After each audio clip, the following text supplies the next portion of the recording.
Turnip या सलजम रवि के सीजन की एक बहुत ही महत्वपूर्ण कंद वर्गीय फसल जो आपको मात्र 50 से 60 दिन में 15 से 20 हजार रुपए के मामूली खर्चे में 1 से 1.5 लाख रुपए तक का उत्पादन दे सकती है। यानी आपका शुद्ध मुनाफा 1.25 लाख से 1.5 लाख रुपए 1 एकड़ से हो सकता है, वो भी बिना कुछ ज्यादा टेक्निकल डिफिकल्टी की। तो नमस्कार किसान भाइयों, स्वागत है आपका एक और नए वीडियो में। बात कर लेते हैं टर्निप या सलजम की खेती के बारे में, जानते हैं संपूर्ण जानकारी A to Z नॉलेज। इस वीडियो में आपको बुआई से लेकर हार्वेस्टिंग तक सब कुछ बताने वाले हैं टर्निप या सलजम की खेती के बारे में। किसान भाइयों, शुरुआत करेंगे बुआई से और स्टेप बाय स्टेप हार्वेस्टिंग तक पहुंचाएंगे आपको इस वीडियो में।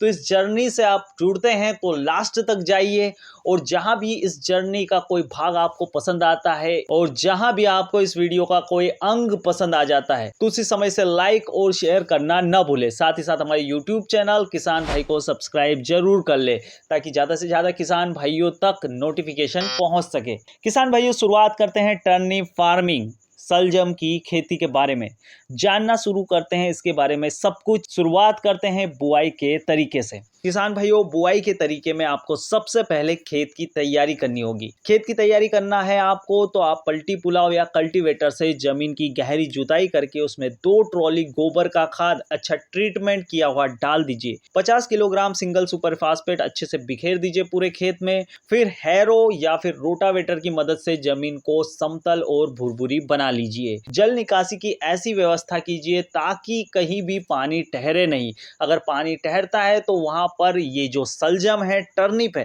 इसकी जो जड़ होती है, कंद होती है, उसका सड़ने का चांस बना रहता है, जिसकी वजह से आपकी फसल खराब हो सकती है। इसलिए जल निकासी की उत्तम व्यवस्था कर लीजिए। किसान भाइयों, बात कर लेते हैं मौसम और जलवायु की। मौसम और जलवायु की बात करूं तो शुष्क, ठंड, नम, आर्द्र जलवायु में यह बहुत ही बढ़िया उत्पादन देती है।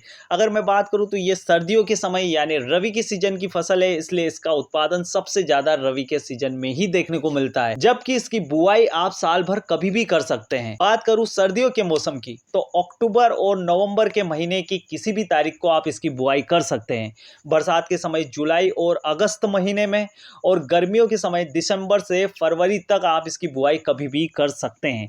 किसान भाइयों, मिट्टी इसके लिए किसी भी प्रकार की जम जाएगी, हल्की या भारी मिट्टी कैसी भी हो, आप इसमें अच्छा उत्पादन ले सकते हैं। बलुई भूमि, रेतीली दोमट, सैंडी, बलुई दोमट, पीली भूमि, हल्की भूमि में और ज़्यादा बढ़िया उत्पादन आपको देखने को मिलता है। पीएच वैल्यू की जांच जरूर करवा लीजिए। 5.5 से 7.5, जो कि लगभग हर कंद वर्गीय फसल के लिए आपका पीएच मान होना चाहिए, उसे आप चेक करवा कर 5.5 से 7.5 के बीच करने की कोशिश कीजिए। इसके लिए आप जिप्सम का भी इस्तेमाल कर सकते हैं। अगर मैं बात करूं तापमान की तो कम से कम 6 से 8 डिग्री और ज़्यादा से ज़्यादा 40 डिग्री तक टेम्परेचर हो, तब भी ये फसल सर्वाइव कर जाती है और एक अच्छा उत्पादन निकाल कर देती है। चूंकि ये एक ऐसी फसल है जिसको पूरे भारत में किया जाता है, तो इसकी हाइब्रिड वेराइटियां भी उतनी ही ज़्यादा हैं। यानी चॉइसेस आपके पास बहुत सारी है, लेकिन मैं आपके लिए फिर भी टॉप 5 वेराइटियों को छांट कर लेके आया हूं। किसान भाइयों, टॉप 5 वेराइटियों पर पहले नंबर पर आती है व्हाइट एग भी बहुत बढ़िया वैरायटी है, इसका फल बहुत बढ़िया होता है।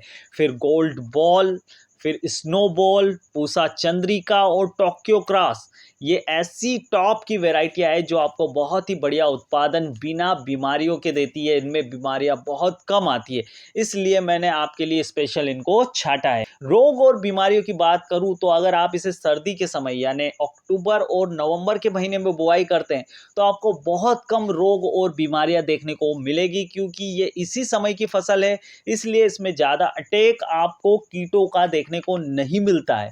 लेकिन फिर भी aphid, root warrior, black thrips, semilooper और वाइट ग्रैब कुछ ऐसी बीमारियां हैं जो आपकी फसल पर आ सकती है। इसके लिए आप स्प्रे भी कर सकते हैं। स्प्रे आप 35 से 40वें दिन जब फसल की बुआई को हो जाए तब आप स्प्रे कर सकते हैं। अगर मैं स्प्रे की बात करूं तो बायर की सोलोमन 12 ml, कृषि रासायन पोषक सुपर 25 ml और M45 फंगिसाइड 40 ग्राम मिलाकर अच्छे से मिक्स करके आपको इसको पूरे खेत में 1 एकड़ में छिड़काव कर देना चाहिए।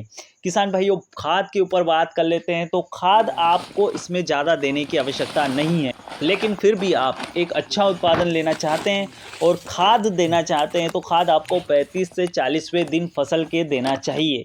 इसके लिए आप 40 किलोग्राम यूरिया, मैग्नीशियम सल्फेट आप 5 किलोग्राम और माइक्रो न्यूट्रिशंस 5 किलोग्राम लेकर पूरे 1 एकड़ में अच्छे से छिड़काव करवा सकते हैं। किसान भाइयों, बात कर लेते हैं तो इसे पॉली हाउस में, नेट हाउस में या ओपन फील्ड में कहीं भी किया जा सकता है। पॉली हाउस और नेट हाउस में और ज़्यादा बढ़िया से आपको उत्पादन देखने को मिलेगा। खपतवार नियंत्रण इसमें आपको बिना दवाइयों के ही करना होगा, यानी सिंपल निंदाई गुड़ाई से ही खपतवार नियंत्रण करना होगा। अगर आप खपतवार नियंत्रण में दवाइयों का इस्तेमाल करेंगे तो आपकी फसल पे आपको झटका महसूस होगा और उत्पादन गिरता हुआ दिखाई देगा। लागत और उत्पादन की बात करूं तो उत्पादन डिपेंड करेगा मिट्टी पर, जलवायु, वैरायटी, समय, मौसम, इस पर डिपेंड करेगा। इस पे आपका जो उत्पादन का समय सीमा है वो भी डिपेंड करेगी और उत्पादन की मात्रा भी। फिर भी अगर आप सर्दियों के समय इसकी खेती करते हैं तो 120 से 130 क्विंटल बराबर आप निकाल सकते हैं 1 एकड़ से, वो भी बड़ी आसानी के साथ में।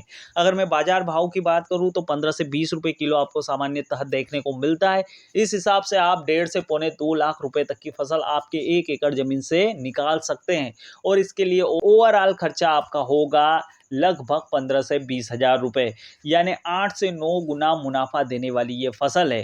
तो किसान भाइयों, इस बार अगर आप इसकी बुआई करना चाहते हैं तो हमने जो तरीके से आपको बताया, अगर उस तरीके से आप बुआई करते हैं तो आपको अच्छा उत्पादन देखने को मिलेगा और आप एक सामान्य फसल से भी अच्छा मुनाफा कमा सकेंगे, वो भी कम पूंजी खर्च करके। अगर आपको हमारा वीडियो पसंद आया तो इसे लाइक और शेयर करना न भूलें। साथ ही साथ हमारे यूट्यूब चैनल किसान भाई से जुड़ने के लिए इसे सब्सक्राइब जरूर कर ले। धन्यवाद।